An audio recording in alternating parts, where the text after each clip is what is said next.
तुम इतनी स्वीट हो गई हो कि लोग लड़ेंगे और तुझ पे चींटी नहीं चींटा चढ़ेंगे। बाप रे बाप, जमानत चौक पर वो कहाँ प्यास? बाप रे बाप, प्यास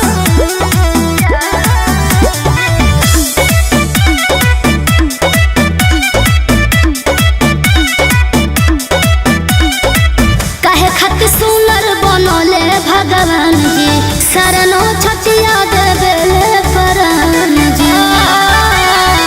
एहो काहे खातिर सुनर बनले भगवान जी, शरणो छटिया देवे परान जी। जादू तो न रोजे हमके हो खेलाया जा, दोनों अखियां में काला। अरे जियत रहो दोनों अखियां में काला। हाँ? सच का डरा नजर महरू के लगे जा। चश्मा पहले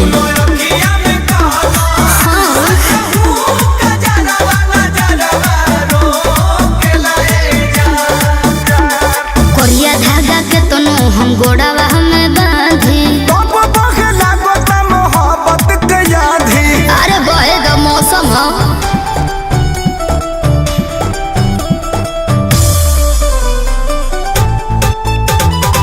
Music by Arya Sharma.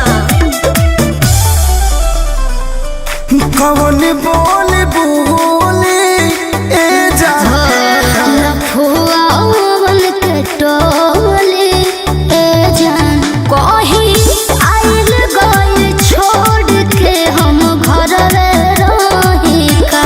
कितना काओ डर डर के जिया दे हमार पगली कहीं का।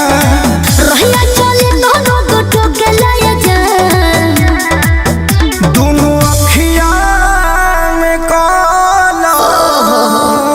तो दोनों अखियां में काला।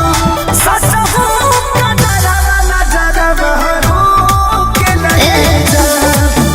दोनों अखियां में काला।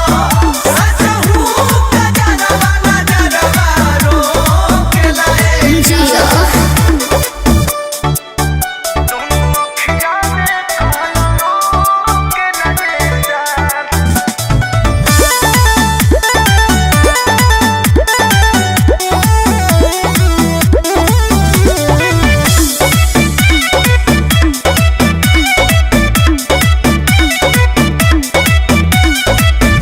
लगलू बड़ी क्यूटी ए जान।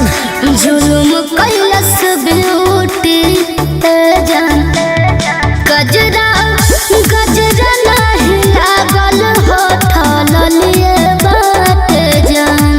कहबो काओ देखिए के लोग के बुरा होली बारी जान। बाप रे बाप, अखिलेश के सारे ताल ठोक लाया जान।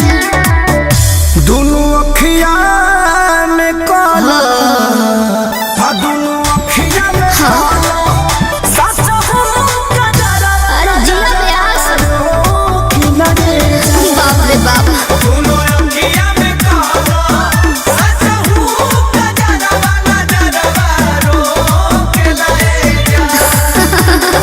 हंसतारू मैं लगन मगन कके ध देलू।